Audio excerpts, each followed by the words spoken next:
New tensions between the U.S. and China months after a Chinese spy balloon was shot down on the East Coast. 2 U.S. sailors on the West Coast have been arrested, accused of spying for Beijing.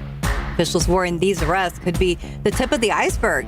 Neither suspect has entered a plea yet. They are due back in court next week. If convicted, they could face 20 years to life in prison.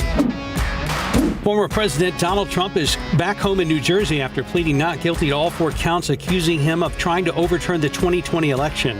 The judge promised Trump a fair trial but warned him not to commit any crimes and not to influence potential witnesses and jurors. Trump's next court date is scheduled for August 28th, just 5 days after the first Republican primary debate. The fall respiratory virus season is approaching, and major pharmacies are now setting up flu and RSV vaccine appointments. But COVID-19 is once again looming over the nation. The Department of Health and Human Services declared the end of the COVID public health emergency, but the virus itself never faded away. Pfizer officials say they expect to have a new COVID vaccine ready for the public sometime next month.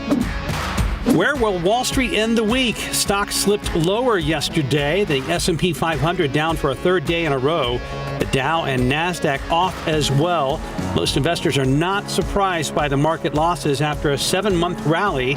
It comes as bond yields continue to rise. Investors are watching for clues about the Fed's next moves to fight inflation.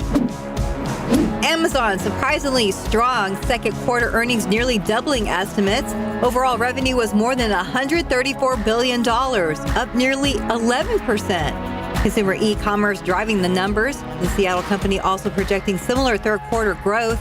This year, Amazon has laid off more than 27,000 workers. More job cuts could be coming. Apple is in a slump. Revenue is down for a third straight quarter. iPhone sales down 2.4%, missing expectations, but overall sales are largely in line with estimates. Apple says revenue for its services unit hit an all-time high of $21 billion, fueled by paid subscriptions for streaming content and software.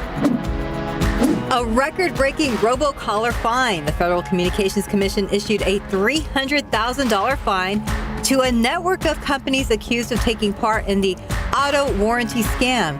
The agency called it the largest illegal robocall operation ever. Google says it can now notify you when your private contact information shows up online. The updated feature is located at the Results About You dashboard. It can streamline your efforts to review and request the removal of your information from search. Many Americans are vacationing in Europe this summer. U.S. airlines are reporting domestic flights lost 2% of their passengers in July compared to 2019. Transatlantic routes picked up 14%.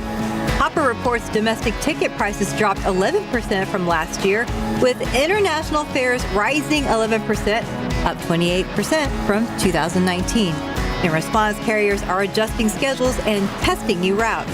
And that's today's 9 at 9. Keep up to date with all of San Antonio's top news, weather, and so much more by clicking the like and subscribe buttons below. And once again, thanks for watching KSAT.